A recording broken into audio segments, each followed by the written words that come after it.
guys. What's up, everybody? Welcome to another episode of The Unusual Suspects. I'm here with the one, the only Brandon Aceto, Connor, Rob. You guys have no idea what Rob's watching on his computer right now. It's pretty wild. It's disgusting. That's right. It's filthy. Perverts. He's watching insurrection videos.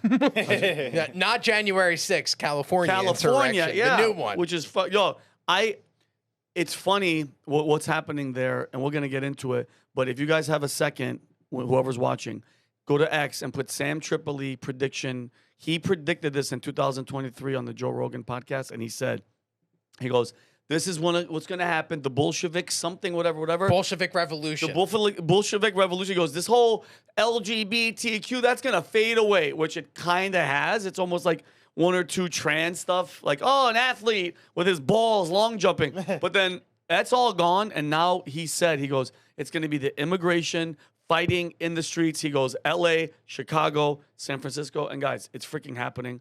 He's right. And in the clip, he says it's going to happen leading up to the 2024 election. So while he was wrong on the actual time frame, he was right in the actual scenario that's playing out. And he said that, and then he said around the 2024 election. I mean, we're 3 months, 4 months. He's kind of still right, but I mean, he knew it. He knew this was going to happen. But just to let you guys know some of the segments, we're going to be talking about China smuggling bioweapons into the U.S., and you guys are going to be shocked at where these people are from. You'll never guess. You'll never in a million years guess where these two assholes are from. The latest on the riots, we're going to get into that. The Pentagon tells the truth about Area 51, maybe. So they're not even telling the truth yet. Chris Cuomo talks Joe Rogan, Epstein, and conspiracy theories. And I'm just, Chris Cuomo, how many more times is Chris Cuomo going to get things wrong? I don't get it. And by the way, Chris, love you, but he said he'll never apologize for anything. And that's why people love to hate him. MAGA infighting in the wake of Trump, Elon feud, and then George Soros pushes for legal weed in Ukraine. That's what matters. It's a weird one. There's a lot to unpack with that one. Oh yeah, a lot of unpacking a lot of weed too. And guys, just there's a Manette competition happening right now. If you guys don't know about it, if you haven't downloaded Manette, guys, I'm telling you right now. I've probably used it 5 times this week, Rob, on crypto questions, on a couple of other questions. One was from a doctor because there's this bubble. I'm joking. But, more of a rash, if you will. Yeah, it's more of a rash. But there's a competition. I think in August, the top Manector in each heavyweight, lightweight, super, whatever, gets to come here, hang out with us for a day, go to a nice dinner, go to the cigar lounge. Which is, have you guys been to the cigar lounge lately? Yes. Crazy. Holy, Brandon, it's night and day. We used to work in that office. Now they kicked us out. We used to film in the cigar lounge. And yeah, now I had to wear a suit. And now it's crazy because what it's become is a great hub for networking, which I'm really bad at. But like some of the video editors here are going over there to do shoots of, the B-roll of what's going on at the cigar lounge, and they're meeting people, and it's leading to extra work for these guys. So it's like, what a great place to be able to be in, where you're able to network with like-minded individuals, and then also lead to business opportunities. 100%. For you as well. I agree 100%. Yep. So if you haven't downloaded Manect, download the app and get your ass Manecting. All right. First story. China. Let's get into these freaking. I don't even want to. I'm gonna get mad, bro. But anyway, so last week. 2 Chinese researchers, Yong King-jan, were charged in the U.S. with conspiracy, smuggling, visa fraud, and making false statements for allegedly attempting to bring dangerous fungus, Fusarium granarium, whatever, into the country. Look how happy she looks. He looks like he's going to kill somebody. She looks like she's been crying to mommy on the phone for half an hour. Both are alleged ties to Chinese government funding and the CCP.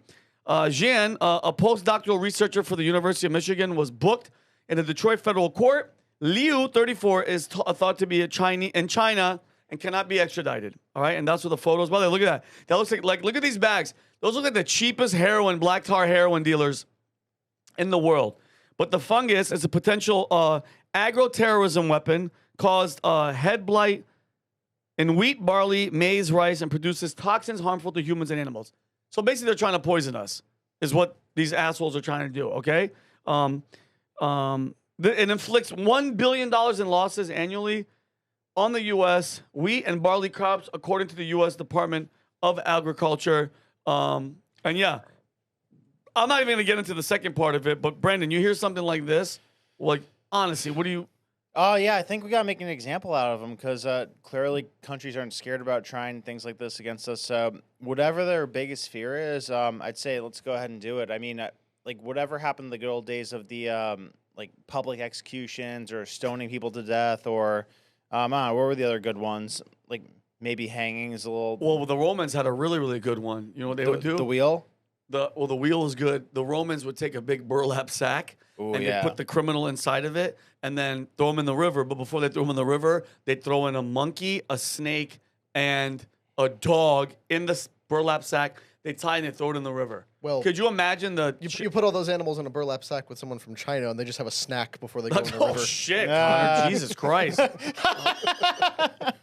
I mean, they do eat some crazy shit over there, but yeah, go ahead. Yeah, no, but I mean, what else is gonna like instill fear into them to not try something like that? Like if we just put them through the normal process, then I think that like they'll just keep taking hacks at it. And then why are we letting them here in the first place? Listen, we did a travel ban on Yemen and Middle Eastern, Afghanistan and shit. When are we gonna stop playing this effing game with China? Like China, stop saying adversary. They are our enemy. Okay, but besides all the other shit that they've stolen and all that stuff, Wuhan, COVID, and now these assholes are coming here, bro. And by the way, they're already here. The damage has already been done. They're gonna, if they wanted. By the way, we caught these two. Imagine all the other assholes. What do you think, Connor? Well, like even beyond just the bioterrorism was what they called it potentially. There's no indication that they were actively trying to spread this fungus to destroy crops and kill people. But that's part of the problem because we have these people coming from China where there are no restrictions on this kind of research. That's why Fauci and the NIH allegedly were able to do all their gain-of-function research over in Wuhan, even though it's banned, because China doesn't have those same kinds of restrictions. So these researchers are coming over to study in the U.S., and they're like, oh, well, we don't have the permits. We have no approval to bring this fungus. We're just going to do it anyway. We're going to do it because we want to, and that's how China typically does science like this. And the potential effects of this can poison people, poison crops. You read billions of dollars in damage annually. This is already a fungus that exists in the U.S. that wipes out crops on a regular basis. So the fact that we have people coming from other countries to study here, and we know China steals all of our stuff. How many times do we have to hear these headlines of, such and such a researcher or member of the military, and then it's some guy with a Chinese name. It's like, oh, he was working for China. How couldn't we not have seen that coming? Yeah. Rob, what do you think? I'm actually not as concerned. I mean, it is concerning that people from China are smuggling poisonous fungi into the country. I'm more concerned about the actual Chinese government or actors on behalf of the CCP and the amount of farmland that they own in the United States, specifically near military bases. I actually asked ChatGPT. I know that we're not supposed to do that, according to Sam Cedar. He ripped Brandon a new asshole. Sam Cedar's a douchebag. Yeah, but he ripped Brandon for using ChatGPT. But oh yeah, God forbid you use an AI thing that aggregates all the information out there and gives you factual shit. Well, he's such a... Sam, you're such a...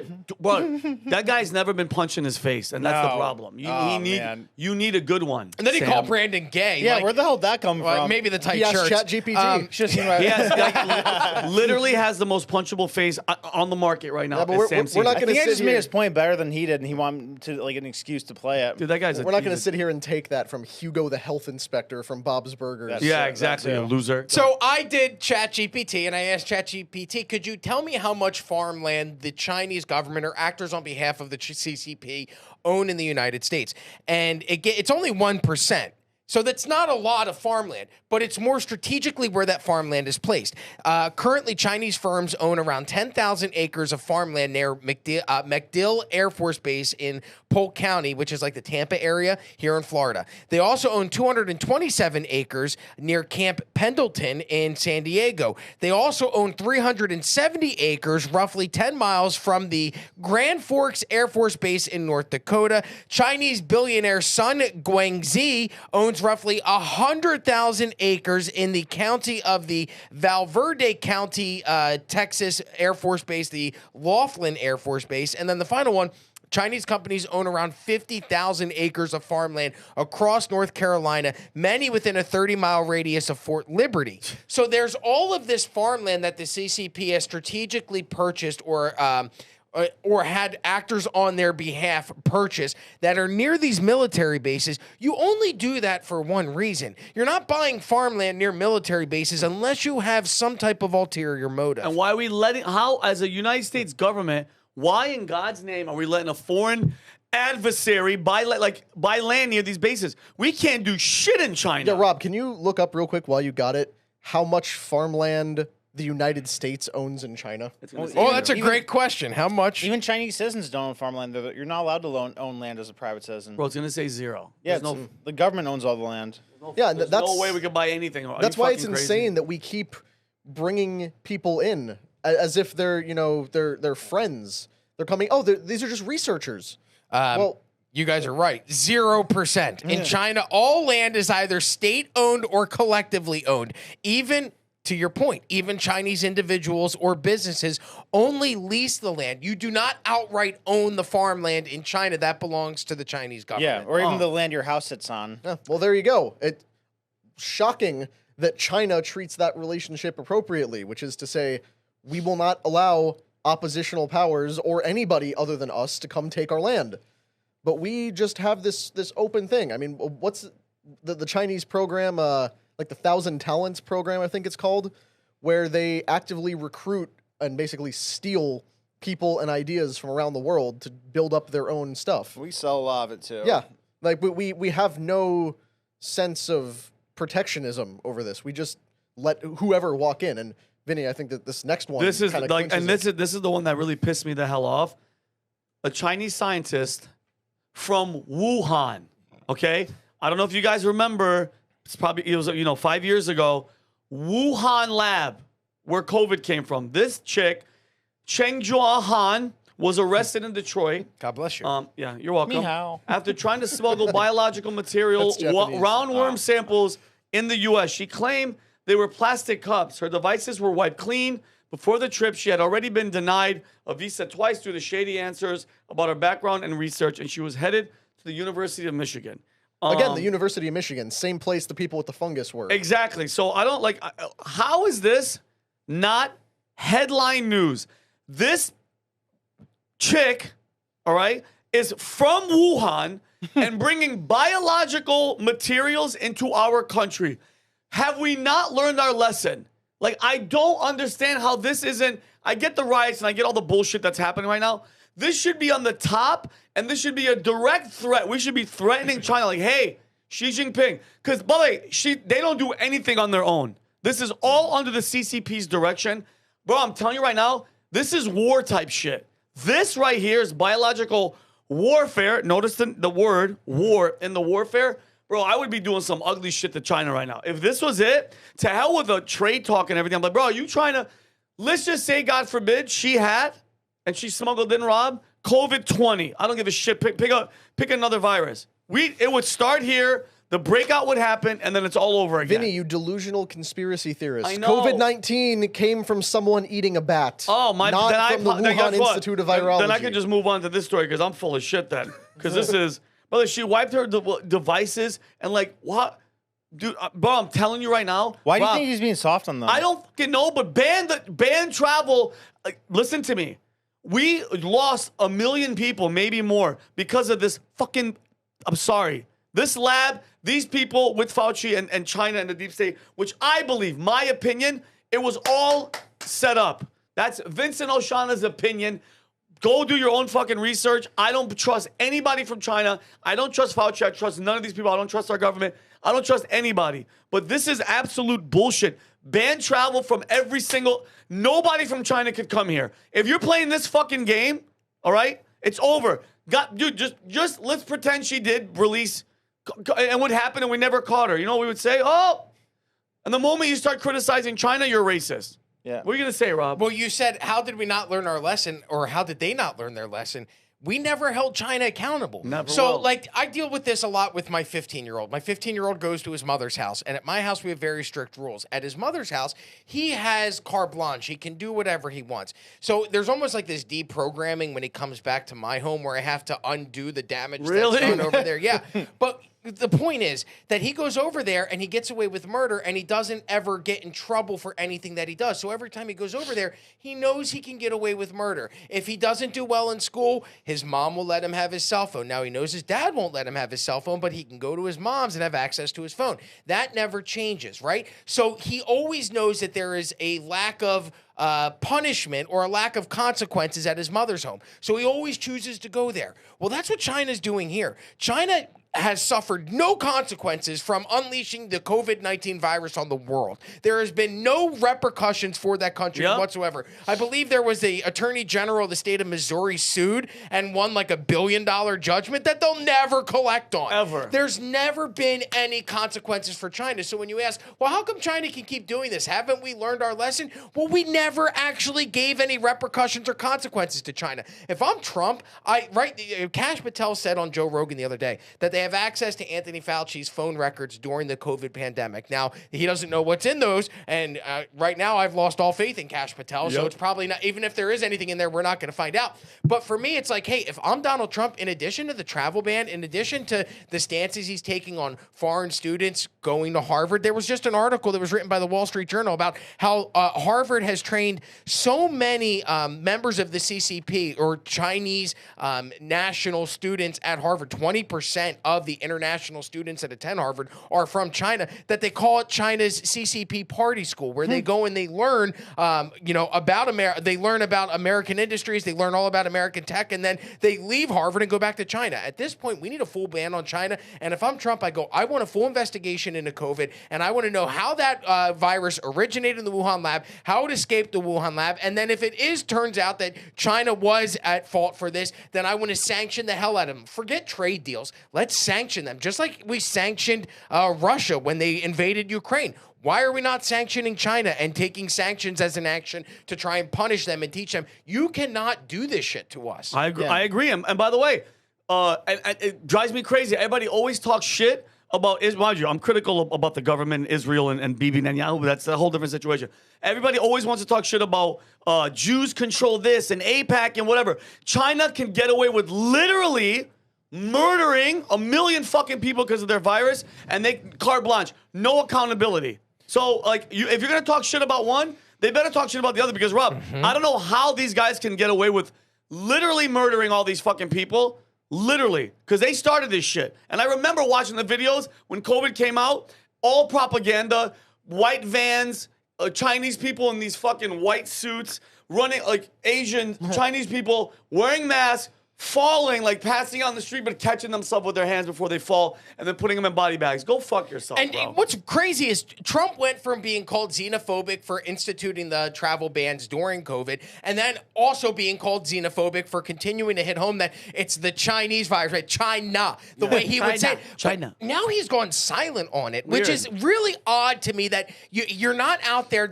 That's what cost Donald Trump the presidency in 2020. I believe. They stole it 100%. And you look, and there was election interference with the cover-up of the Hunter Biden laptop that definitely swayed a percentage of Americans that would have voted for Donald Trump had they known that the stuff on that laptop was actually real. But when you actually look at what cost Donald Trump the 2020 election, my belief is that it was COVID, because COVID allowed Joe Biden to campaign from a basement and hide his cognitive decline, which we all now know about and we called out for the past 5 years. But now it's actually people in the administration are coming out. Just this week, there are members inside of Biden's administration that are going to speak in front of the House Select Committee that is doing an investigation into Biden's cognitive decline. But if I'm Donald Trump, that is the #1 focus for me, because that's what cost me the 2020 election. That's why I wasn't reelected in 2020, which ends up working out great, because now in 2024, we have the House and the Senate. So we're able to push through certain legislation that he would not have had in 2020. But that would be #1 for me, is figuring out what happened with COVID, why this virus was leaked, and then holding those accountable so it never happens again. But when you don't teach, we got to treat China like they're a child. Yep. We have to punish them when they act up. And we have not done that, which allows China to go, oh, I got carte blanche to do whatever I want to this country. Oh, great fucking point. Yeah, I mean, what do you think happened to Trump? Because, I mean, it's not just that he's being soft. He's being soft with a ton of things that, like, that's my biggest frustration point. Like, he came in with all these, like, big threats and promises, and he's, like, doing the basic foundational things, but he's not, like, coming through on the real fundamental changes that he's promising, like, whether it's, like, getting rid of defense waste or getting rid of, like, cutting people from the CIA. So I don't know. What do you think happened to him in the time in between when he got into office? Got shot in the face. Yeah. That would do it to me. I think. Even after that, he was still promising these things. I think it's, but Brandon, I think it's there's so much on his freaking plate. Like there's so much. Think about all Let's this be shit. real, though. He delegates a lot of his stuff. Like, No, 100%. No, I'm with you in that, bro. I'm not one of those guys that says, "Oh, the president's the hardest job in the world. Oh, he has so much on his plate." Like, no, he has somebody in place that he could delegate to for almost everything. Oh no, for sure. But I'm saying getting around or care, like what he cares about. I mean, what he cares about is business because he's his legacy. Number two, still making money for when he's done because, bro, he loves money and he's very ego driven and he wants to be the best. And I get all that. But these great question because I'm like, how are you? China's your number one fucking enemy. China and the deep state. It's China, him. Russia to me is him and Putin or whatever. It's China's our number one fucking problem. It's the border is number two, and then it's the deep state. It's in that order. So I don't know why he's getting soft on these people. But anyway, I want to move on. Jakey, we're going to go to the next story. Look at that. California. That looks peaceful How to me. peaceful is that? You bigots. How peaceful is that? As you guys all know, it's not a freaking secret. So Friday, ICE agents did an aggressive raid. Dude, they did raids all across Los Angeles. I'm just telling you guys right now, you know how this started, right? They were in the fashion district, and they were going after people that were, like, doing crimes like fraud and a bunch of crazy stuff.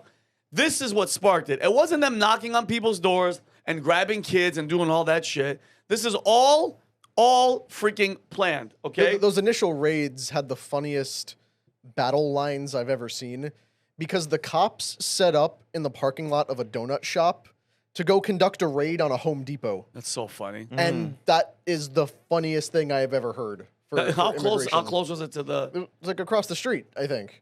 That's and so then they funny. moved into the fashion district and just started rounding up illegal laborers and people selling stuff on the street. Yeah, so they got 44 individuals there. They triggered immediate backlash from immigrant communities, city officials, activist groups who threw rocks at ICE vehicles. Saturday, it spread to surrounding neighborhoods like Paramount and Compton. In response, Trump deployed 2,000 National Guard troops to Los Angeles. Sunday, the protesters set fire to Waymo self-driving cars. Hilarious. Who owns Waymo? Probably That's a good China. question. Elon. China.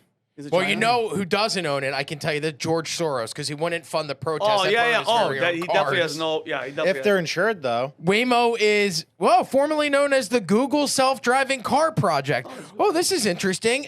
Okay. It is a subsidiary of Google's parent company, Alphabet Inc. So Google owns Waymo. I had no idea. Oh, wow. Oh, so they're not happy about that. Oh, man. So just imagine every If time they're you insured. every time you get into a Waymo, have you ever been in one? Never. We did one in Austin. I took one, not Austin. We went to Arizona. the Turning Point USA event, and I used one to go somewhere. And it was very interesting, but I didn't even think like everything that I'm saying is being recorded in this car. But now just think, if the company that owns that car is Google, who makes their money by harvesting people's data, then why would they not record everything that's going on inside of that car? To Weird. target you and market to you more of the course they products are. and Oh, sell it, yeah. the data off. That's a great point. Oh, Waymo. Yeah, whatever I'm going comes- to burn one now. Let's go. Sorry. Let's go to L.A., Rob. You can do it, not get in trouble. Yeah, Well, there are no Waymos left in L.A. They They're all pulled them all gone. out. Yeah, they're And all It was gone. really funny. There was videos of the highway of like a line of 30 Waymos driving Burn. away from. Wow, the AI has discovered white flight. Suddenly, they're all desperate to escape when the immigrants start rioting. That's so freaking funny. And then he also deployed 700 U.S. Marines. On Tuesday, he had deployed a total of 4,000 National Guard, 700 Marines. The riots are still going. Can you play one of these videos, Jake, just to show, look at that. By the way, and the left is calling these very peaceful, nothing wrong, and that these are all under control. Show this guy. I mean, can we be honest with each other, though? Like, if you're an asshole, anarchist, you hate America, what a photo op. Oh, that is a cool, like, that would be my Facebook profile picture if it was in another country. Yeah. Like, if I was in Mexico burning shit down and I had a flag, just a chubby white gringo on top of... That's it? That would be my That's Facebook it. And he's on a profile. cop car. Like, that is just... I mean, but see, that's the thing about Mexico is that they have laws prohibiting foreign citizens from engaging in organized protests. So...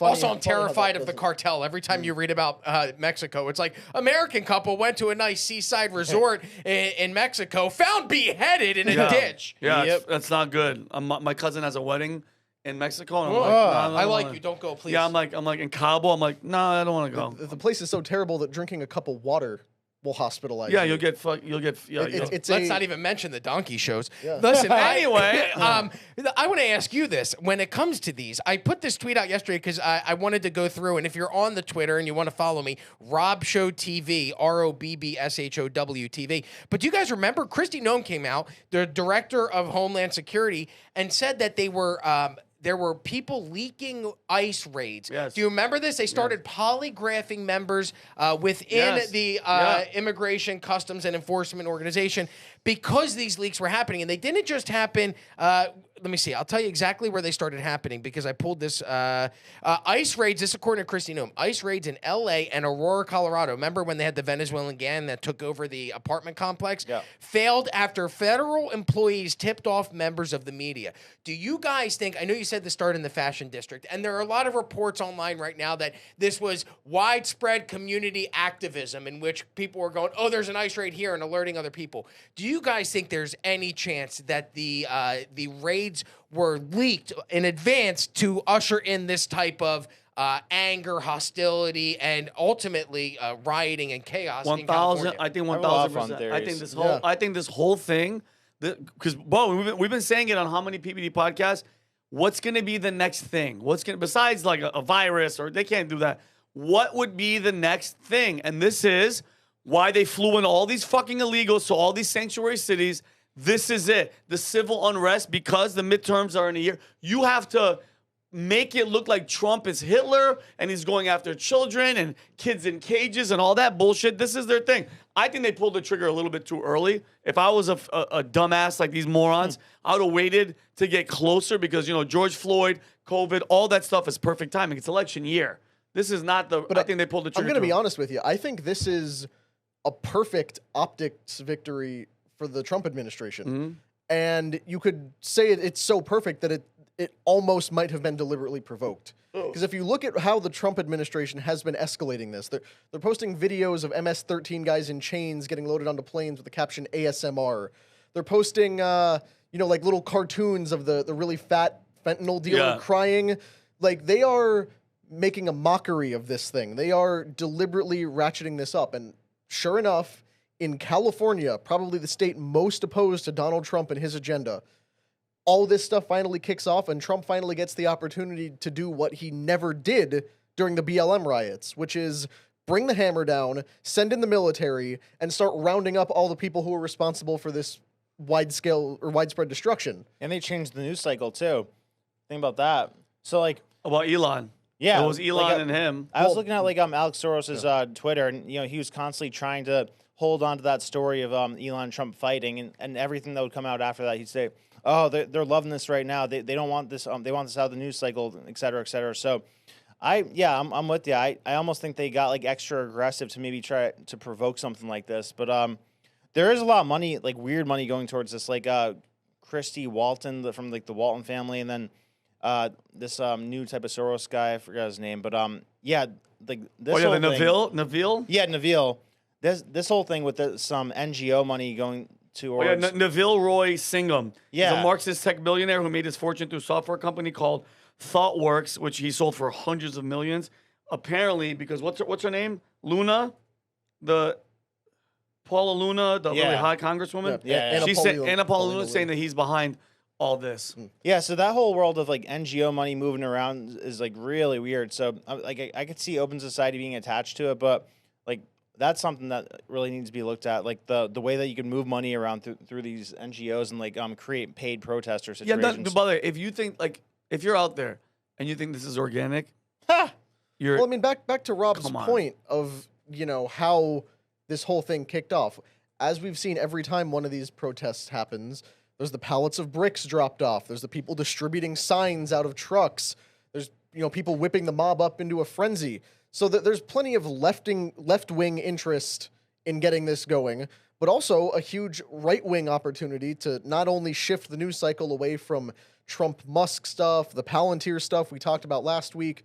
So everybody is seizing on this, and it works great for both sides that this continues for as long as possible. And this is just the start, because there were reports late last night about there being ICE protests, riots, let's just call them that, in San Francisco and spreading elsewhere. Reportedly, this Saturday is going to be where there's a bunch of these protests. 1,500.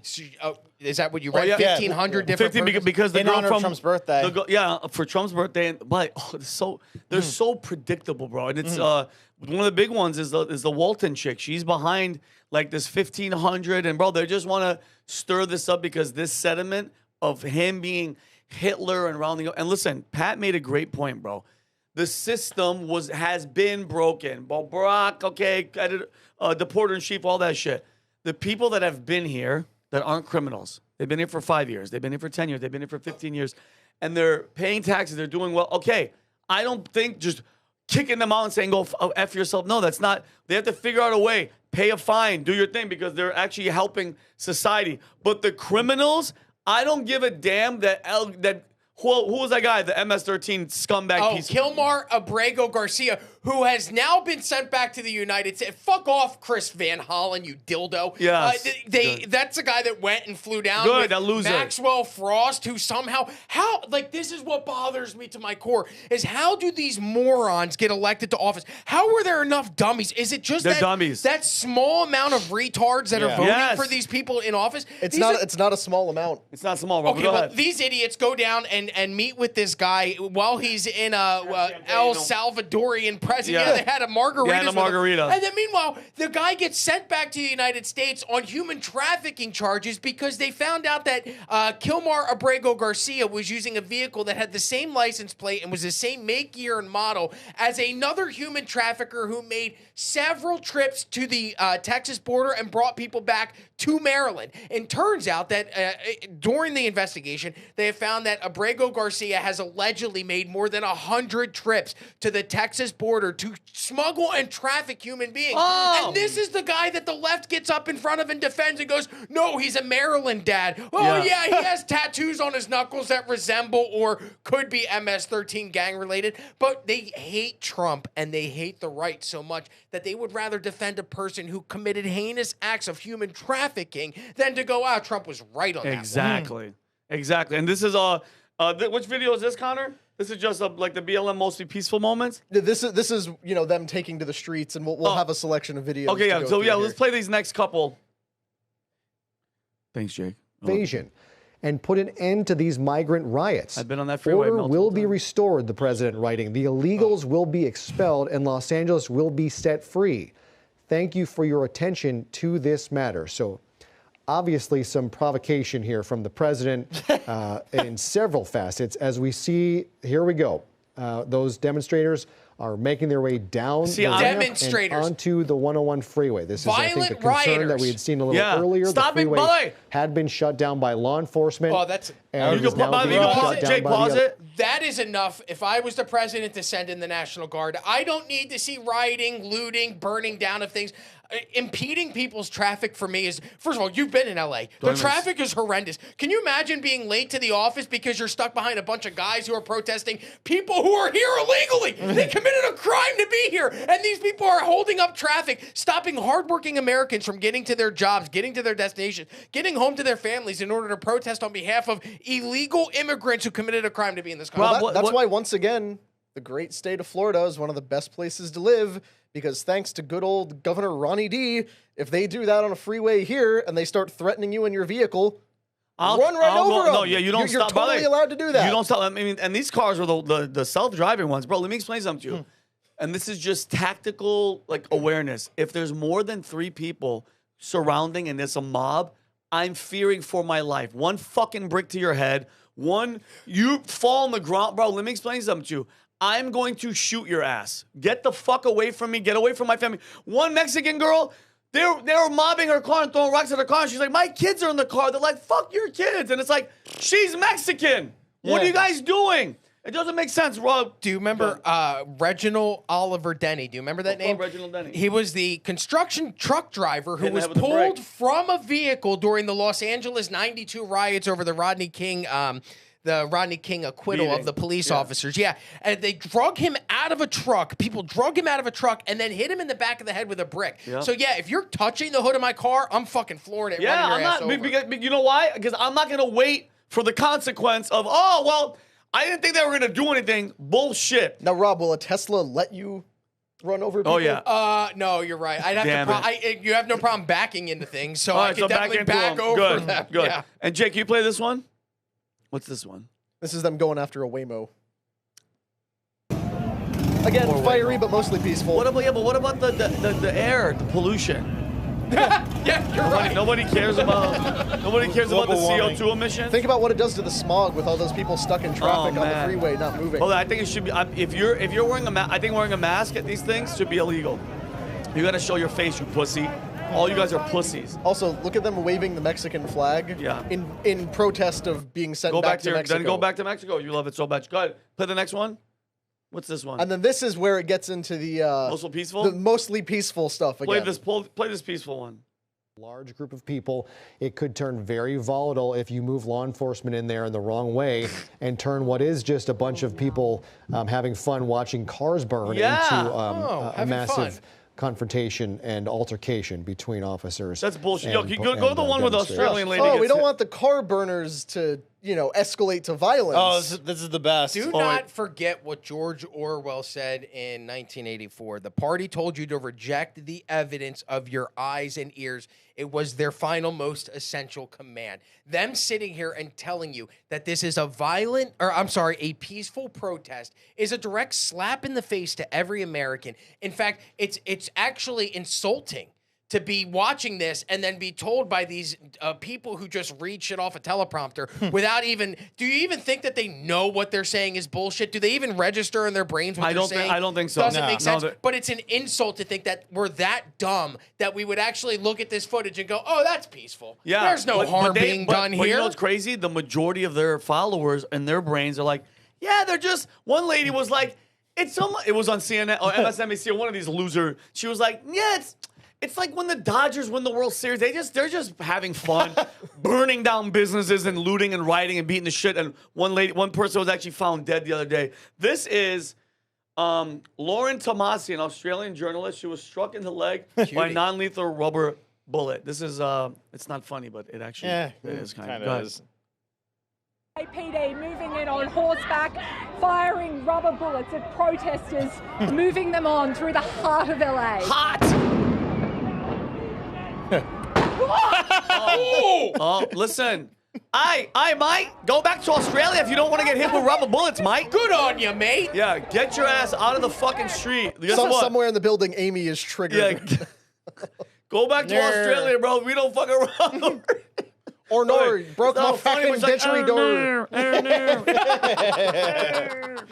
Oh, I mean, man. honestly, we can laugh about it because No, it's funny because she's Australian. Yeah, journalists aren't reporting. real. Journalists aren't real She's an people. idiot saying Yeah. that it's not violent. Like Yeah. every journalist deserves to take a beanbag round to the chest on like a semi-monthly basis. Just to know? Just because, like most journalists nowadays suck. Well, if they're saying So- shit like it's not peaceful and you get shot in the fucking leg, that's so spoiled. It's crazy to me that Fox News is the only mainstream media outlet that will actually call this like it is and say, hey, this isn't a peaceful protest. These are violent insurrectionists. Now, it's weird that they didn't say that on January 6th, but I'm not comparing the two. I'm just saying both of them seem to be protests that turned into a violent nature. One, in my opinion, exceeded the amount of violence than the other. January 6th, you had Ashley Babbitt that died. That was a shame. But She was murdered. yes, murdered. But this is, I mean, they're rioting, looting, burning down buildings, burning down.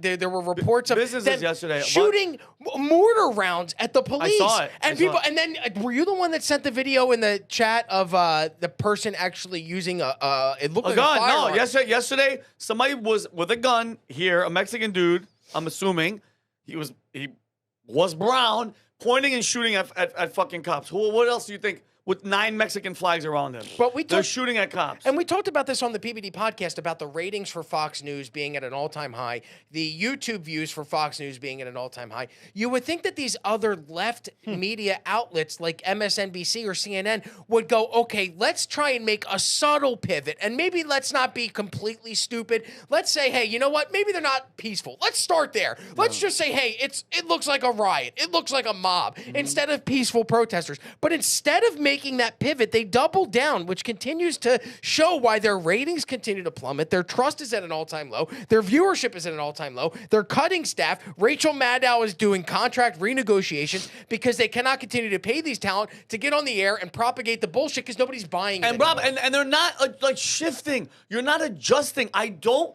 like. Think about what it says as a network where you're like, okay, we know. Sorry, Brandon, it's not working. We are failing. The business model is failing, yet they're still sticking to their guns. Is it about the business model, though, or is it about the narrative? It's a narrative, but here's the thing. Your network is still getting funded to be the opposition of everything that the other side does, okay? And mind you, I get one side is, the conservative Christian Fox, okay, but there's fucking kicking ass in number one.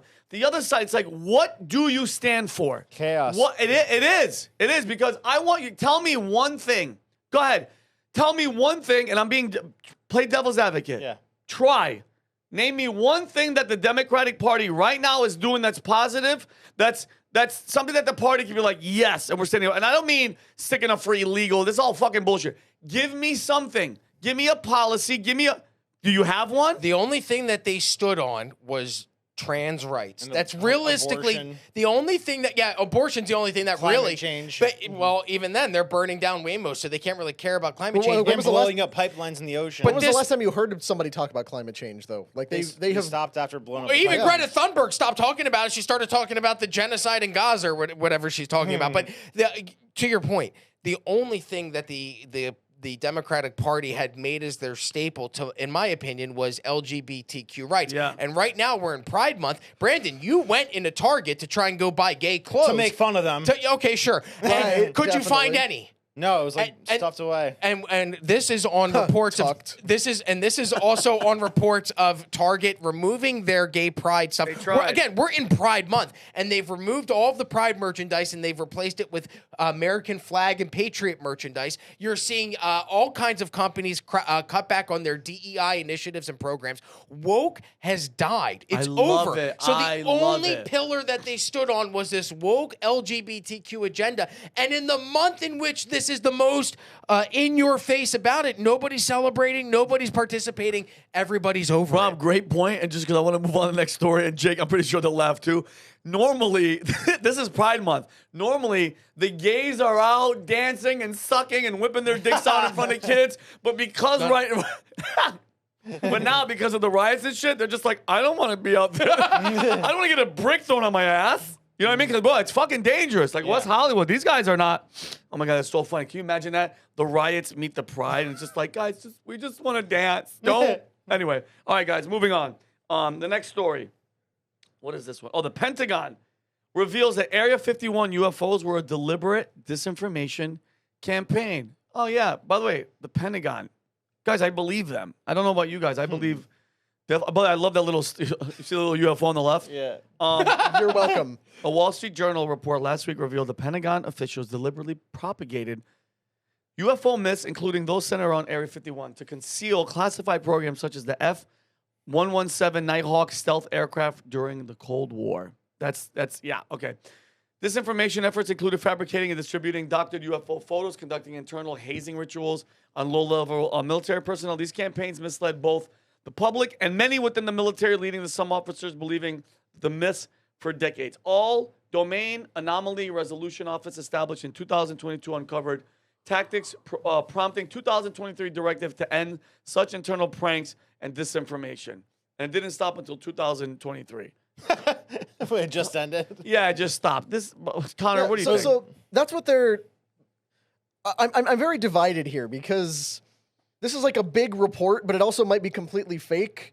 But then the saying this report is fake hinges on there actually being aliens. But basically, what they're trying to say is during the Cold War, they were doing a bunch of classified military research at Area 51, and people kept seeing lights in the sky and everything because it was new stealth fighters and new airplanes and bombers and everything. So they just made up the UFO stories, all the stuff about Roswell, all the stuff about, classified alien research. They just fabricated it. They had military officials go out and give people photos of UFOs, and they told low-level members of the military as recently as 2022 that they were working on classified projects to reverse engineer alien aircraft. Yeah.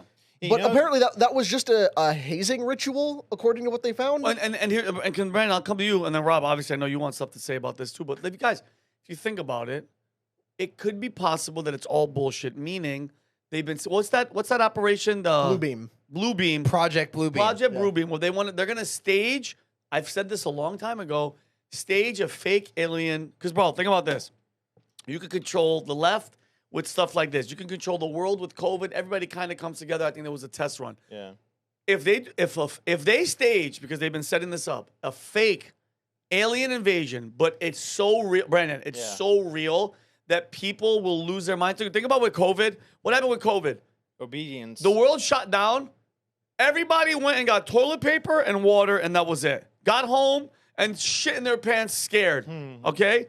You stage a fake alien invasion. This could be a whole setup, build up, Connor, for that moment. Because the moment that happens, all they got to do is say, hey, guys, I'm the president of the United States. We've just been in a direct contact with alien whatever. Go look outside. That's it, floating outside your fucking backyard. It told us X, Y, and Z, or it will attack. Well, look at this excerpt from the Wall Street Journal article that we have on screen here. Read it. This is, the guy who was heading up this investigation that kind of exposed it. He said, a former Air Force officer was visibly terrified when he told Kirkpatrick's investigators that he had been briefed on a secret alien project decades earlier and was warned that if he ever repeated the secret, he could be jailed or executed. It turns out the witness had been victims of a bizarre hazing ritual. And it goes on to say, they were told they were reverse engineering flying saucers. Codename of that project was Yankee Blue. Oh, weird. Many never learned that this was fake. So people spent their whole careers thinking that they were privy to classified alien stuff. And they weren't. Apparently, that was all fake. So if you buy this, that means that the United States military has spent decades lying to the public and pranking its own people by convincing them that they're working with aliens. And if you don't believe this and you think this is just them trying to downplay that, then what they're saying here is that, all those people who came out to disclose this information about, everything they worked on, we were just pranking them. It was all fake. We made it up. Chill, bro. We made it up. I don't believe it. Remember when they came out with that stupid thing saying that the Russia pipeline that got blown up was like some couple that got drunk and like rented scuba gear? Yes. That was the Wall Street Journal too. So, I mean, like, lost all credibility when they did that. They've been lost their credibility. Yeah, so I don't know, if they're trying to make us think this, then I start thinking the exact opposite. And I think Area 51 has probably been like a sleight of hand thing where it's like overly visible. It's like a tourist attraction, so they probably didn't do a lot of crazy stuff there. But like even the people who went to the moon first, if you look at the transcripts, they're saying that like they saw all kinds of crazy stuff on the dark side of the moon. I actually think that the moon is probably a spacecraft because of a lot of scientific evidence. What? No, I'm believe in the why, moon? why do you look so amused? Because I love this. No, I mean The moon doesn't make any sense to me. Yeah. Rob just got physically engorged. Yes, my laptop lifted because I've been taking Ozempic. And I was going to ask you about that later, Yeah. but yeah. So I mean, Are you taking something? no. I think I have health insurance. Go ahead. Go ahead. Comedians. what are you talking so about? that's my theory, though, is that aliens are real. They live in the moon and in the ocean, but also we have high tech spacecrafts that we got from their technology that they gave to us in return for us letting them take a few hillbillies per year, like up for experiments. Can you explain more about your theory about the moon being a spaceship? Because I know you've gone into this before about it being hollow. There's also other weird things that you've talked about. Yeah, there's a book called Who Built the Moon, and then the Y-Files guy made a pretty good video about it too. Like basically, like on Earth, like the farther down you go, the older the dirt is, or the like I guess material. But in the moon, it's flipped, meaning that's like it's a structural thing rather than like a planetary thing. And then when you land on it, it vibrates as if it's like metal. Then every crater in the moon is like the exact same depth. So the fuck? yeah, there's like a lot of things that structurally don't make sense, like that don't line up with how the Earth is or how other planets are, but more like how a structure would be if like it was built. Do you believe that we ever landed on the moon? I don't think the first time. But by the way, can you imagine Brandon smoking weed? Can you imagine hanging out with Brandon on fucking weed? Oh my god. But no, not the first time.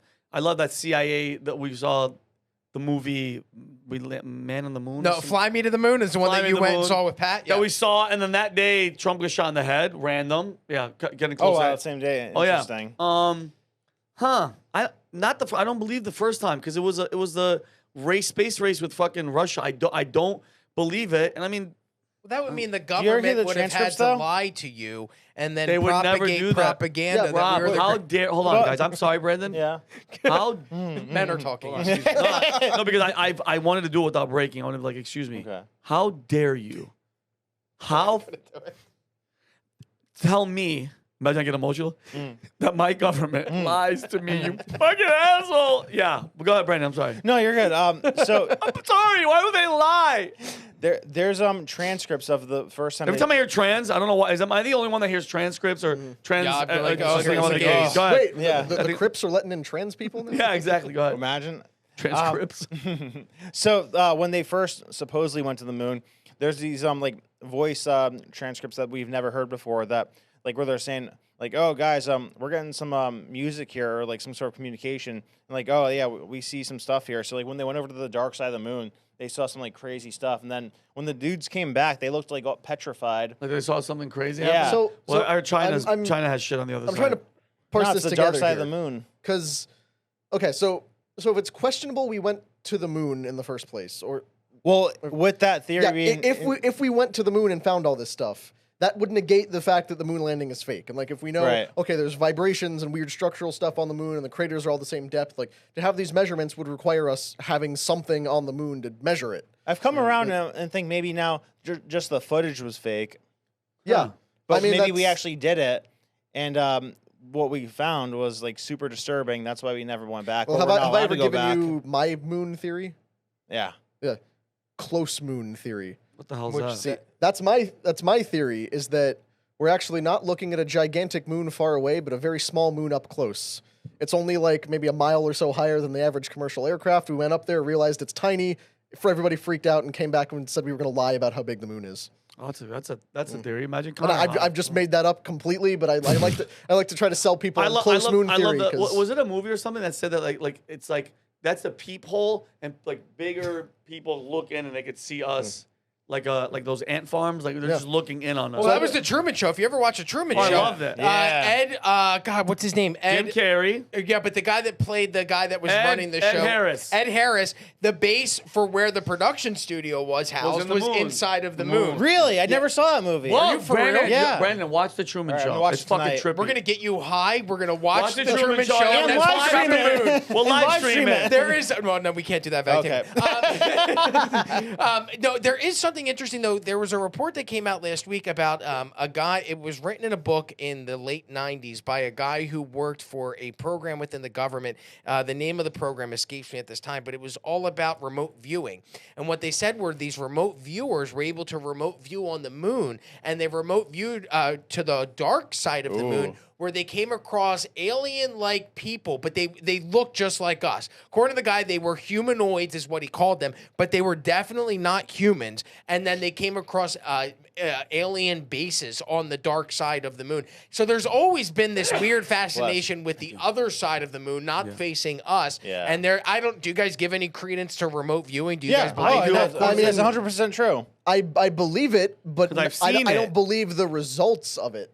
What do you mean by Because that? like, okay, so Well, I- explain to people what remote viewing is. This is basically like Psychics. They put somebody into some kind of hypnotic state, more or less, and have them try to have an out of body They experience see on a their different mind place somewhere. in the world. Yeah, and usually it involves we have a location written in an envelope. We're not going to tell you what it is. Just focus on the envelope and try to put your mind there. They've done it where like people remote projected their minds to 1 million years ago on the planet Mars and reported seeing an alien race hiding inside pyramids while they wait for ships to launch to take them somewhere else. Like there's very interesting findings. Like we even covered a few months ago a remote viewing that said they found the Ark of the Covenant somewhere guarded by mysterious beings. Very odd stuff. But my opinion on aliens, my opinion on remote viewing, it all kind of comes together. Like, I don't necessarily believe in aliens in the conventional understanding of like little green men from another planet who built a ship and came here. What I believe in are demons and things in the spiritual realm that are around us that we can't perceive. So when I hear stuff about remote viewing or people experiencing UFOs, people seeing aliens, all this stuff, I believe that they are actually experiencing something. I just don't believe that the entities responsible for giving them that experience are benevolent or to be trusted. So it's like, oh, well, I tapped into dark psychic forces to cast my mind onto the dark side of the moon. Yeah, I believe you touched on something. I believe something showed you a vision or, put your mind somewhere. I just don't know if you should trust it. I think it showed you what it wanted you to see. And can I say one thing, but not to go off? I mean, I'm going to go off topic, but just to go back to the rioting story.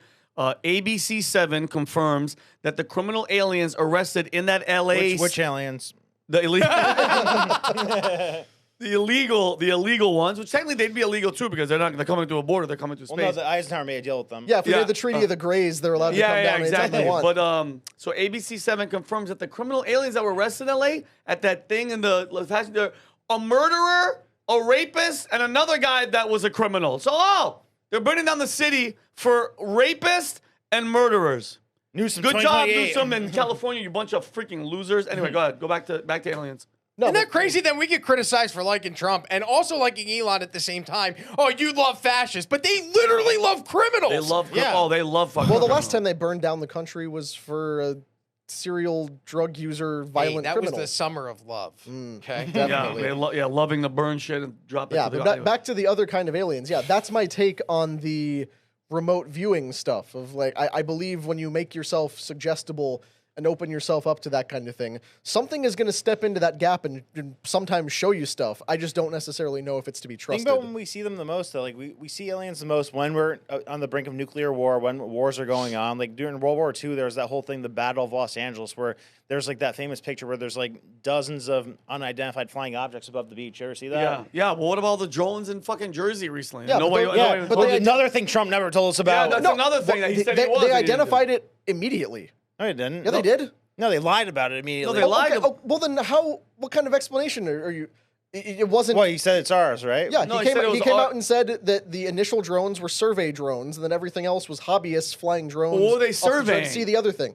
They were just doing land flyovers, then it turned into a mass hysteria thing. But if you don't buy that explanation, then there's no possible way Trump could ever explain it in a way that satisfies Trump said he didn't know what it was, and then he said that it was flying over. No, he said he didn't know what it was before he got inaugurated. Then they came in and they confirmed it. No, he said he did know what it was. He said, I do know what it is, then he should be telling you about it, but I'm going to tell you about it when I'm in. Yeah, and then he did. But no, it wasn't a big deal. Why did he say they should be telling us about it? Well, because it was a simple matter of you had Republican guys going on major media platforms and saying, "Oh, there's actually an Iranian mothership somewhere off the coast launching spy drones," or "No, it's China. No, we lost nukes. There's a nuclear warhead somewhere." We had that guy on, so we did. We had him on twice. And look, these were all valid theories at the time when we had Iran wouldn't have that tech. We had a presidential administration that was being ridiculously cagey about weird objects flying in the sky over New England and the other states in the area. Now this one's being cagey about the Epstein files. Yeah, then that's a whole other matter.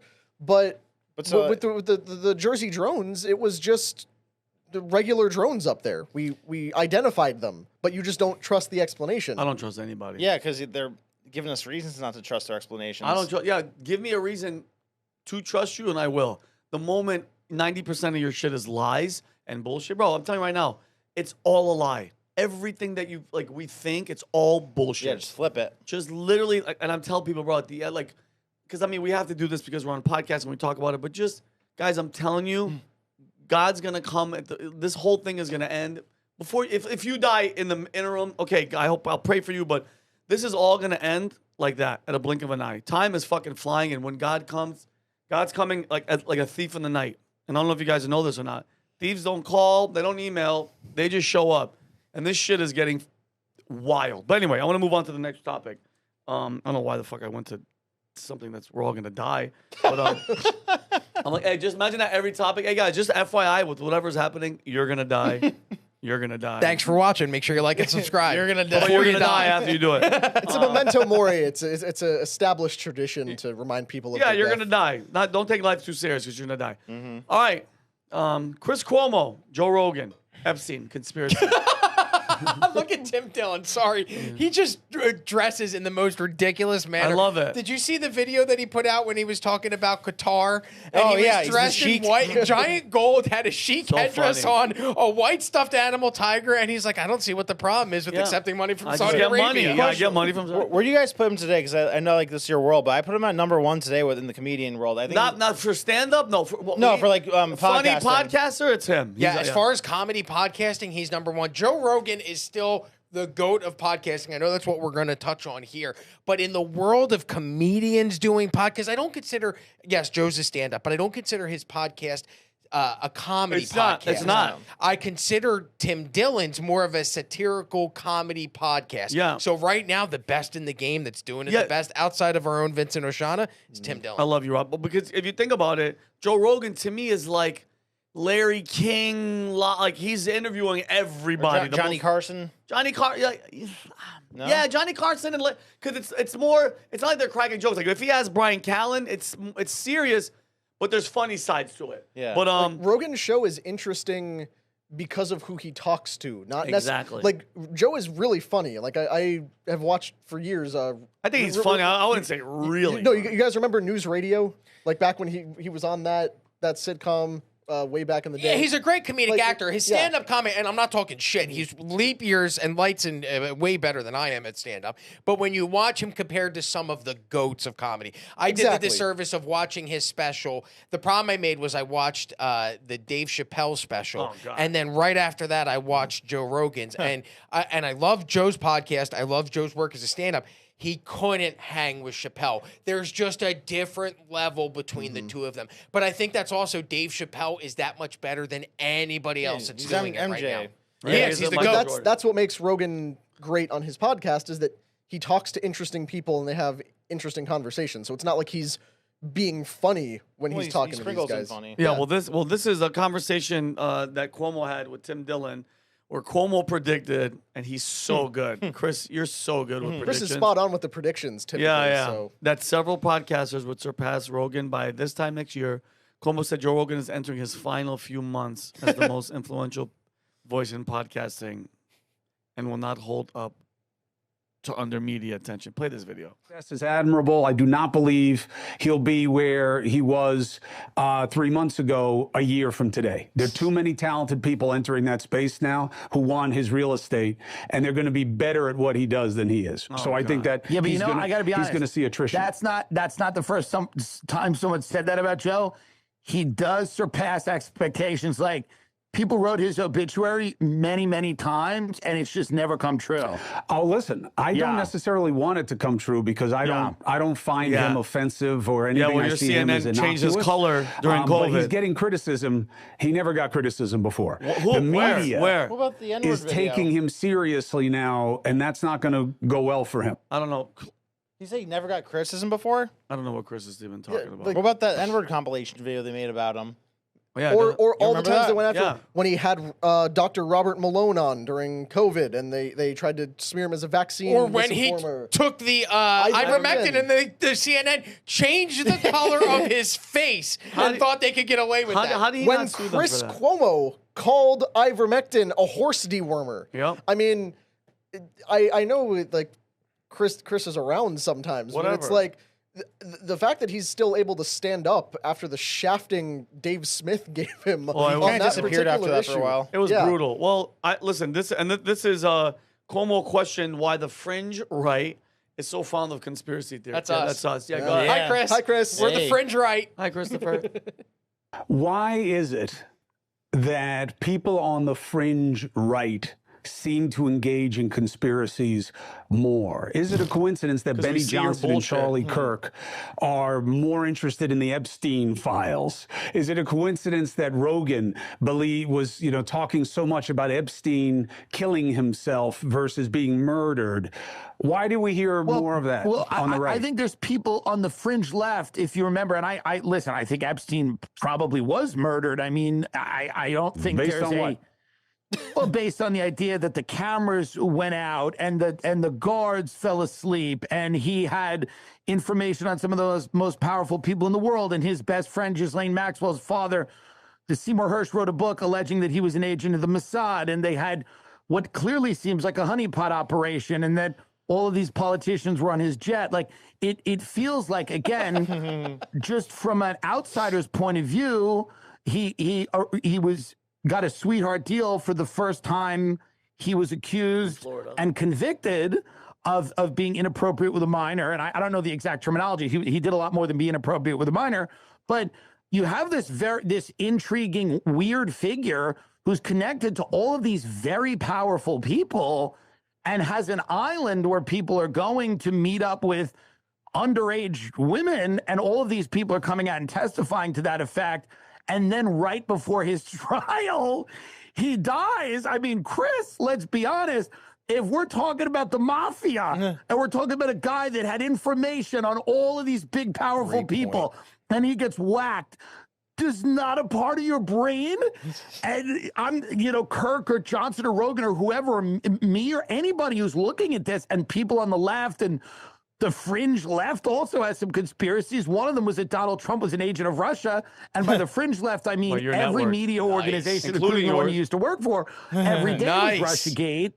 So to me, it's like, don't you look at the Epstein thing and for a minute say to yourself, yes, it is possible that this guy who is involved in potentially blackmailing people, but certainly involved in human trafficking and connected to all these wealthy, powerful people, gets whacked before he can say any of their names?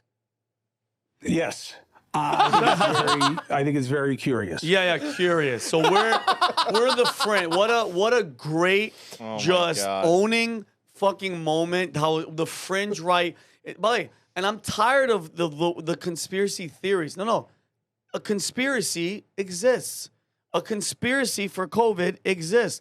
The conspiracy, they conspired against Trump with fucking Russia. Mm-hmm. They conspired with January 6th. These are actual, the word conspiracy, woo, you think of a tin hat. No. People conspire against people all the time, and nobody more than Donald Trump. All the FBI agents, Lisa Page, Peter Strzok, all these little fucking demons. I know Jake loves that one. Demons that are just trying to destroy this guy. So to act like it's like, oh my God, it's a conspiracy. Yeah. Also, it is. Epstein stuff is not a fringe thing anymore. No, it's not. Like the most normie, uninformed person you've ever interacted with has a theory about Epstein because it's just common discussion now. Now, of course, these things start at the fringe because those are the only people willing to talk about them. But I'd include us in that, who have been beating the Epstein drum for God knows how long, have successfully moved this into regular discussion. Now people have to talk about Epstein on a regular basis. So to try to say, oh, that's a fringe thing, it's a conspiracy theory. Yeah, we started with a theory. Then we went out and we got evidence on it. Now we have copious amounts of facts and data to back up the things that we are trying to say. So it's not a theory anymore because we can prove at least a significant part of it, which actually leads right into this next clip, because speaking of Epstein and FBI stuff, and Joe Rogan, ironically, Kash Patel was on with Rogan the other day, and he was saying there's no video of anybody being molested at Epstein Island.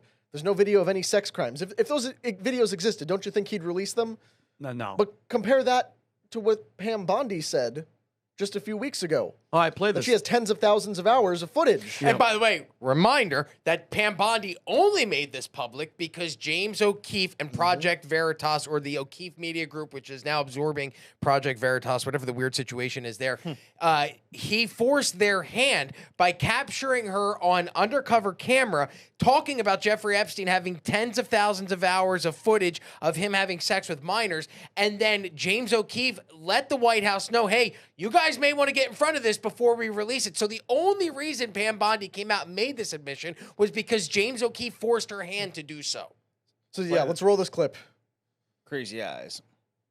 But the problem is there's been like 15 years of people coming in and creating fictions about this that doesn't exist. Coming in where? Where's the videotape of an Epstein Island of X, Y, and Z committing these frauds? Why haven't you given it to us? Do you really think I wouldn't give that to you? No. If it existed? No, the FBI, the FBI, they're reviewing, there are tens of thousands of videos of Epstein with children or child porn. And there are hundreds of victims. And no one victim will ever get released. It's just the volume, and that's what they're going through right now. The FBI is diligently going through that. I haven't seen that. So one of them is lying. Big time. One of them is lying. Honestly, Or both. Both are probably lying on this. Because, and he says something in another video where he goes, I'm not going to re-victimize the victims. Not going to do it. Not going to happen. How about this? I don't want to see one victim, Cash. I don't want to see one victim. Show me the guy. Show me the famous elite scumbag politician, leader, I don't give actor. Show me them. Because I said this on the PBD podcast. Because if that's true from what he's saying, why is Ghislaine Maxwell in jail? Sentenced to 20 years in prison for conspiring with Jeffrey Epstein to sexually abuse minors. So what they alleged Jeffrey Epstein did was traffic those minors with Ghislaine Maxwell's help to the elites. So you charge Jeffrey Epstein with the trafficking of underage children, but then there's nobody that he's actually trafficking those children to. Then what's the crime that Jeffrey Epstein committed? Having sex with underage girls, still a crime, but that's not what he was charged with. No, so get rid of her. If I was her, I would show this and I would have a retrial or whatever the hell she has to do, get her lawyer and say, hey, listen, I don't know if you heard the FBI director and the attorney general, who was the highest law enforcement figure in America. They're saying that there's no victims and there's no video and so what am I in jail for? Yeah, so get me out. So Chris Cuomo, when you say that this is the fringe right, that we're all a bunch of lunatics for being interested in this, do you not see what we just watched? Yeah. That we have the head of the Department of Justice and the director of the FBI giving us two completely opposite narratives about one of the most compelling political and criminal mysteries in the world at this point. Yeah, what Elon should have said, instead of Trump is on the list, he should have said there's something on the list he doesn't want people to see. Because, I mean, like, what else are we supposed to think with his, like, most powerful person, second most powerful person, law enforcement acting this way? Like, I don't think they're doing that by choice. I think they're, like, between a rock and a hard place where they're clearly being told to act a certain way about the information. Yeah. So, I mean, what are we supposed to make out of that? People were messaging, because I said something on some video, God knows what the hell I said. But it was something like, I'm just so over it because I know nothing is going to change. Nothing. If you think we're going to get any information, we were promised and we were bamboozled because I'm one of those people that wants, I don't want to see the video. I just get me the criminal. I want to see the criminal. Because I've said this how many, probably said it 100 times, bro.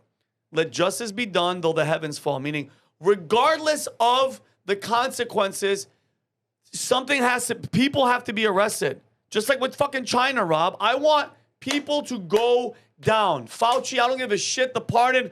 Hurry up with the auto pen shit. Hurry up. Stop dragging everything.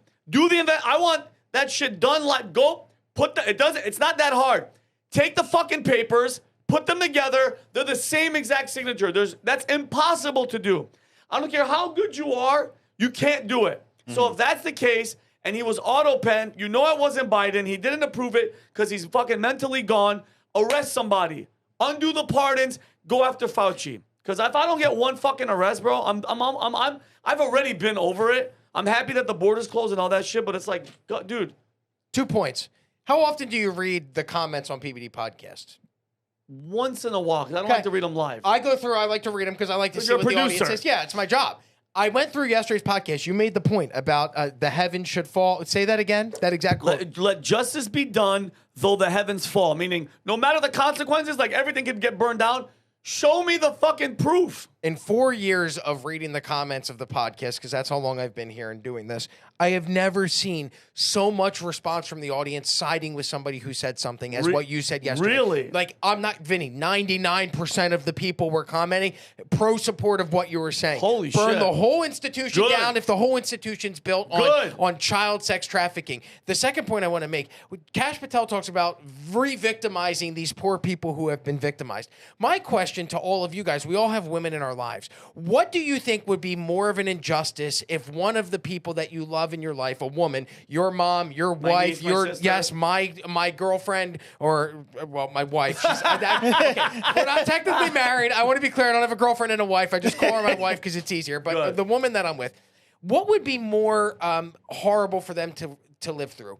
Having been sex trafficked and then not even being publicly shown, but knowing that that footage is being watched by people and people are being held accountable? Or do you think it's even worse that these women are victimized and then no one is held accountable for victimizing them, for raping them, for sexually assaulting them? As a woman, if I'm the victim of these heinous crimes, I could give a fuck who's looking at the videos. I want justice against the people who perpetrated these crimes against me. I'm with you. I'm the latter. I'm the latter. Like, and I get, bro, I don't know because I've never been sexually assaulted, and I you know, I pray for these freaking victims, male and female, whatever they've gone through. You know, I hope they figure it out. And I know I can only imagine how difficult it is. And I know, like, you know, they don't want to be shown. They don't want to be made public. But I'm almost positive they want the victim, not their name, they don't want to be involved. The victim of the perpetrator of what made them, like, how they are. And oh my God, they want them to go to jail. Hell yeah.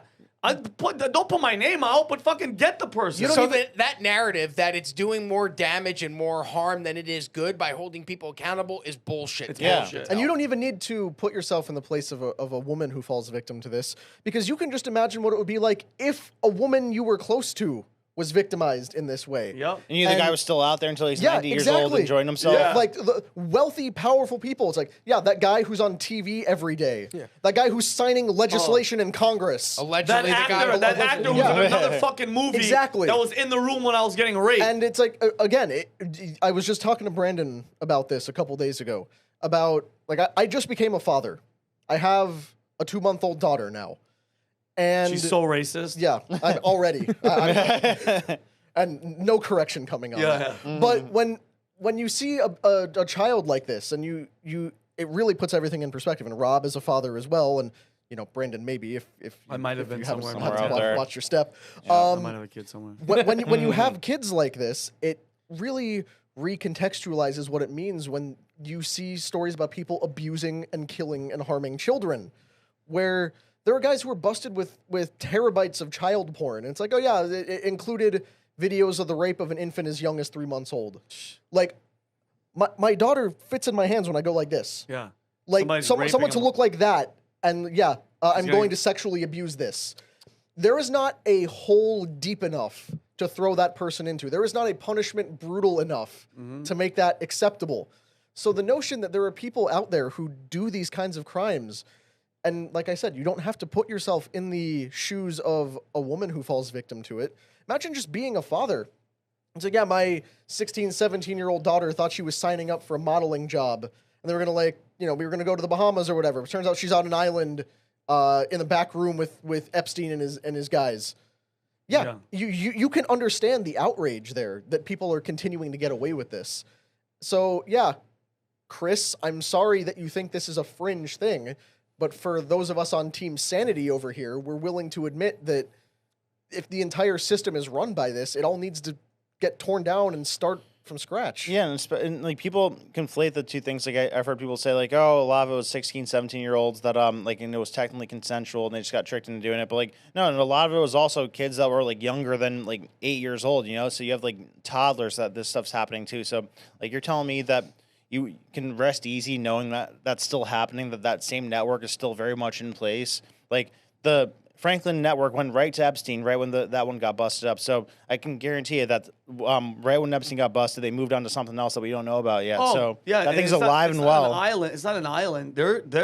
If you think that network stopped, and bro, I'm telling you right now, you saw Ian Carroll's thing about Pizzagate, and I love how, because mind you, it was insane. If you thought that there was a place where elites were hanging out and having sex with underage kids, as if the Epstein thing is a fake, they went to a fucking island. Because the emails that were leaked with John Podesta and all these people do not make sense. $60,000 worth of pizza sent to the White House, and are these no hair on the hot dog? Shut the fuck. If you when they're a hot tub reference, hot tub with a bunch of names, and it's like, the guy who owns they're all disgusting. The pizza parlor, his name, if you rearrange the letters in French, spells out I love infants. Oh, James Alefantis. Yeah. And him and his brother. You saw the artwork that this guy had in his freaking house. Anyway, that's a whole nother. Can I say one thing before we move on? Because it is an awful crime to victimize these innocent children. And there's oftentimes, we've talked about this, where, it's the most heinous of acts to be involved in child pornography or child trafficking. Do you guys remember Stephen Paddock? The Las Vegas shooter. Yeah. His brother was busted with child porn. A whole bunch of, like, the day after he came out and said, my brother didn't do this. Got busted with child porn. Do you never know whatever happened with that? No. So this is very interesting. I went down this rabbit hole last night because I started reading about the Las Vegas shooting for some odd reason. Bedtime reading. When Rob gets bored, that's a fun I one. want to see a bunch of people getting shot. Well, I don't like watching the video, but I like reading about what happened that day. Yep. I just came across this article from the Associated Press on July 5th of 2018, and this ties into the child porn stuff. Child porn charges dismissed against Vegas shooter's brother. The felony child pornography charges that were brought against the brother of Las Vegas shooter Stephen Paddock had been dismissed. So there's always this pattern of when people speak up, there might be, hey, this guy did so, we got to shut this person up. What can we shut them up with? What's the most heinous thing that we can accuse someone of doing? Child pornography, child trafficking. Let's pin this guy. And then by the time the actual news comes out and investigation is actually done, the guy is free and clear. He did nothing wrong, but nobody ever reports also, on that. wasn't it the like guy that shot Trump to his brother? Remember that? The second assassination attempt? Ryan Rouse's brother got No, it was his son was busted with child porn. Is that I weird? think that was actually true. Yeah. Because that kid Was it actually true? looks like that kid actually was. Look at his father. That's how it looked for Stephen Paddock's brother at first, though, too. But look, so they use that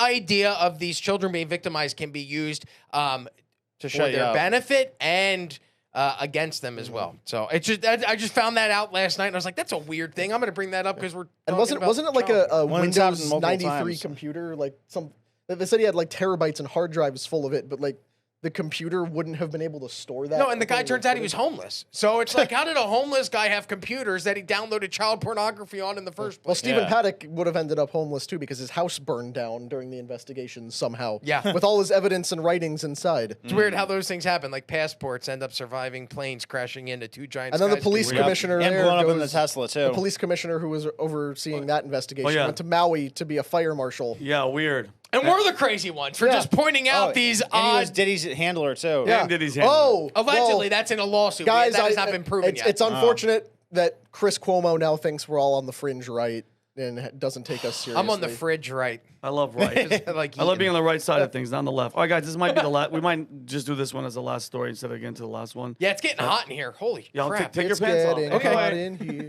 So MAGA eats its own.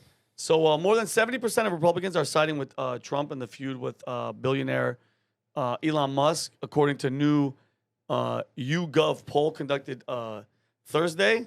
So we have those poll results. Yeah, can we show the? Is a tweet on there? By the way, yeah. This was the tweet. I mean, it's obviously old, and he said it. And by the way, just to let you guys know, he said, "Time to drop the really big bomb.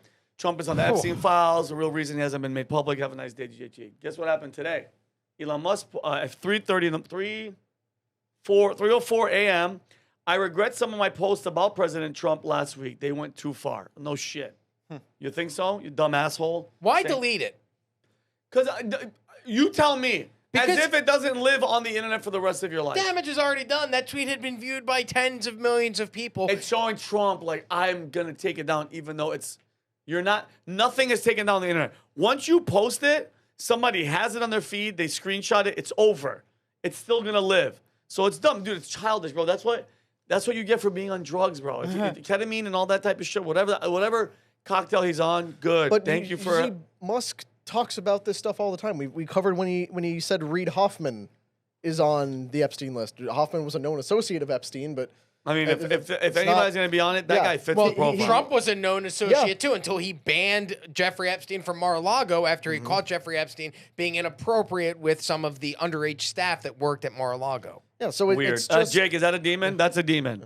well, Can't keep his hands Musk off the is staff. just kind of throwing accusations out there when he gets angry because, I mean, despite the fact that he's a brilliant guy who is trying to do some good work at various times, he does kind of act like a child occasionally. Yeah, well, I mean, you guys did a whole PBD podcast to cover it. We don't have to relitigate things from last week. But back to that poll results, what I find really funny, 28% of people who were surveyed side with Donald Trump, 8% side with Musk, 52% don't side with either one of them. Yeah, they don't give a shit. Yeah, like, that's a huge majority of people who are like, neither one of them is right here. Yeah, nobody gives a hate both of damn. them. Yeah, they're both being ridiculous and not doing everything they said they were going to do. Well, look at Elon. Yeah, go to the next one too. I think this is Alex Jones. Alex Jones, cat turd. This is what sparked up in the wake of the Musk-Trump fallout, where Alex Jones said, Trump hasn't come out and said anything about this. That's weird. Cat turd who will, glaze Donald Trump at any opportunity and accept no questions about it. Alex Jones is a POS and he's a traitor. And then Alex Jones responds, "I'm not in your cult." It's just like this whole psychotic thing. There was this huge meltdown of it split the right. And I think the next one we have another Wall Street Journal report. Brandon Straka and Scott Pressler. Is that the gay guy? Yeah, Gay well, Republican? they're both gay guys. Okay. But they're also huge conservative influencers. Scott Pressler's the guy who goes around and gets people registered to vote. Like, they both do good work.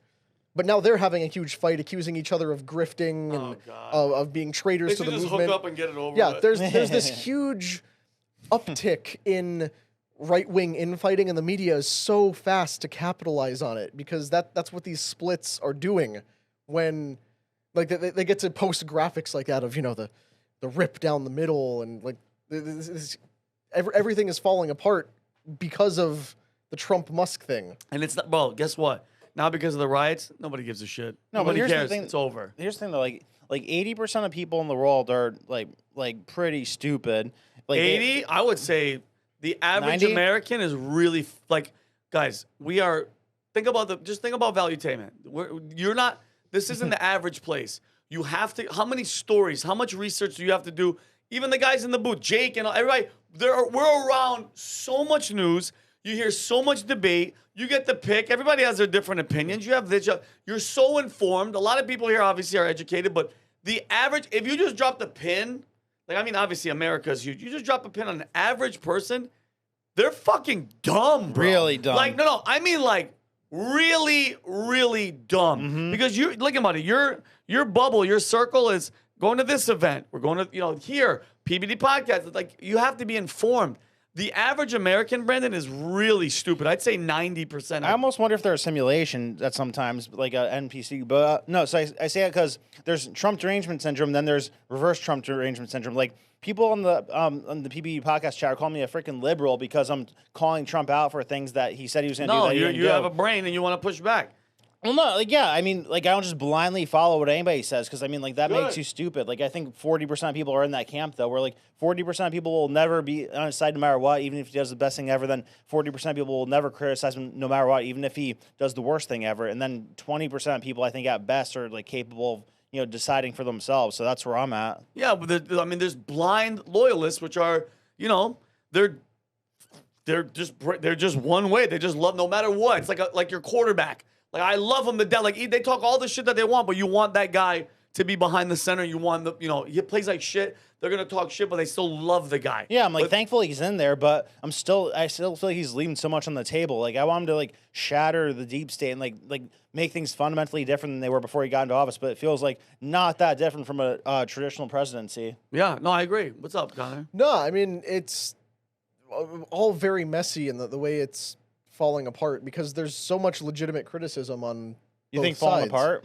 Not falling apart, but when cracks like that open up, and part of why we're even doing this segment is to highlight the consequences of this infighting playing out publicly.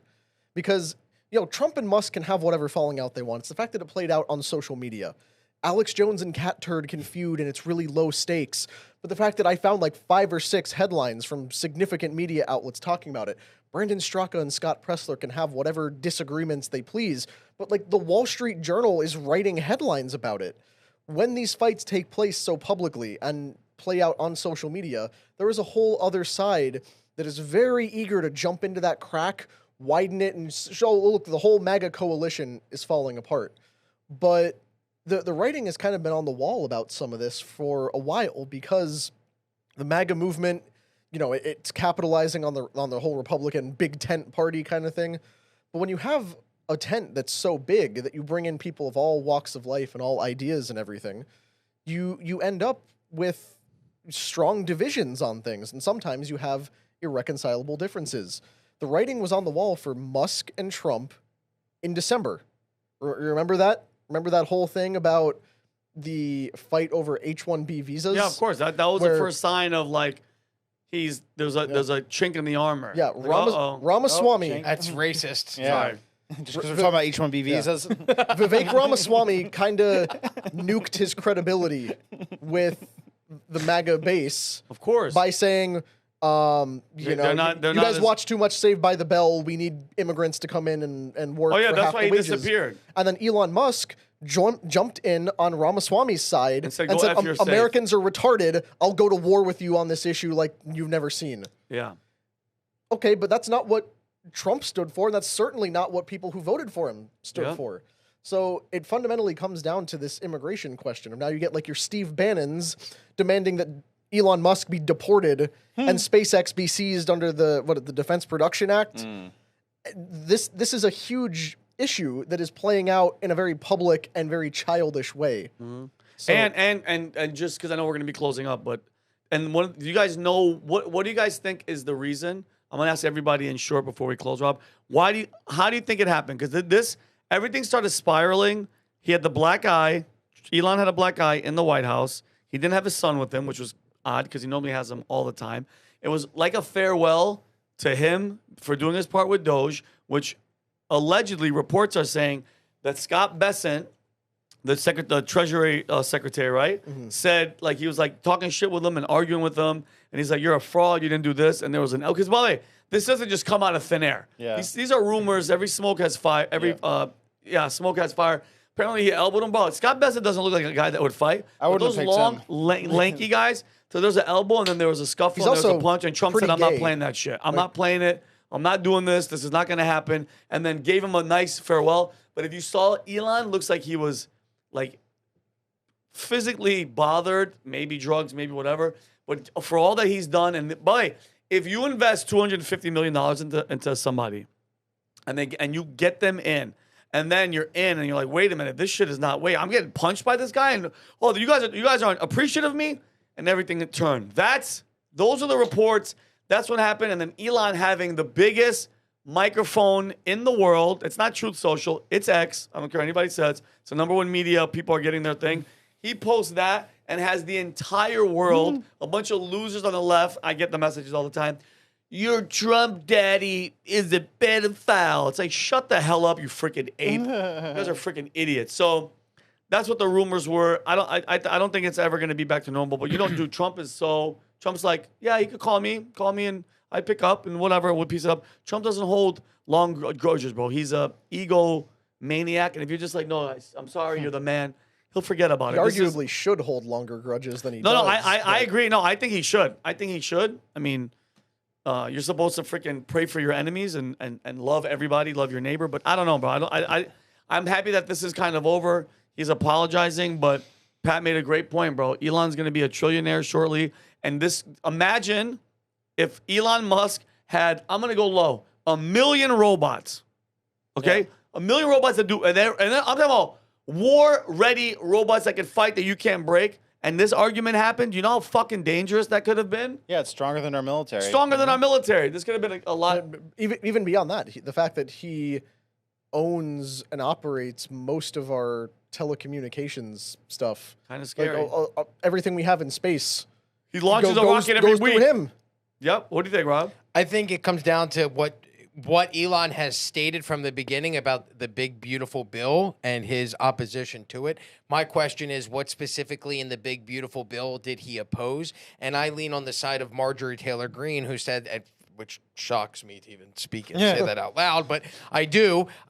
You know, she has been very vocal about her opposition to a certain part of the big, beautiful bill, and that is the 10-year federal moratorium on state AI laws. Inside of the big, beautiful bill, the bill explicitly prohibits states and local governments from enforcing any laws or regulations concerning AI systems, models, or automated decisions for 10 years after the enactment. The moratorium covers existing laws as well as future state-level AI regulation.